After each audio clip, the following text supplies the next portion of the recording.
永康國小學生已經附視幼兒園的小朋友手提紅包，大聲恭喜新年快樂。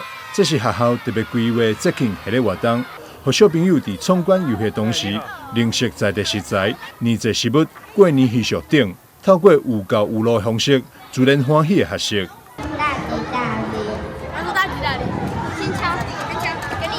在過年前，也辦了一個所謂的讓小朋友體驗一下過年的那種氣氛啊，所以我們今天就結合我們幼兒園還有國小的一起來做一個闖關活動，讓小朋友體驗一下之前我們一些活動，給我們一些過年的一些氣氛啊，也希望小朋友就是在學校中可以達到一個歡樂性的一個氛圍。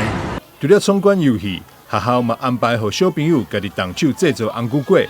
幼兒園的囡仔當言當語介紹家己做的紅龜粿，真正足古錐。你做的是什麼？這是烏龜，要做烏龜了。做烏龜。再不到不到了，到爆了，會有一根新的牙齒。哦，你還有做烏龜的牙齒哦？你在做什麼烏龜？烏龜。什麼烏龜？紅龜粿。啊，紅龜粿哦。我今天。你會做了嗎？你會做嗎？會。海龜啊，做海龜哦，是紅龜粿還是海龜？海龜。永康國小將這禮拜營養午餐設定為春節料理周，學校營養師王瓊嫣特別準備了這道年節應景菜單。為了讓小朋友感受到過年的氣氛，所以我們在這一周的午餐呢設計為春節料理周。那我們周一推出了這個紅燒蹄膀來代表富貴團圓。然後周二推出了糖醋魚丁來代表那個年年有餘。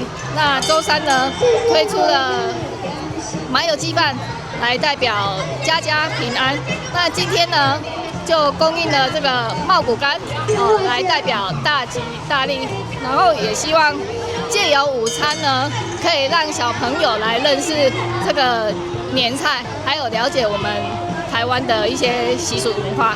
校長洪國典表示，考試過後，接續辦理應景系列活動，除了抓緊校園飲食教育以及食農教育，更進一步延伸到餐桌食材，更透過趣味的闖關遊戲，融入去春節傳統文化甲飲食歷史，在咧學校飲食教育甲食農教育推動，讓知識不只是在咧冊本內底，會當透過更加多元的方式，親近囡仔心中。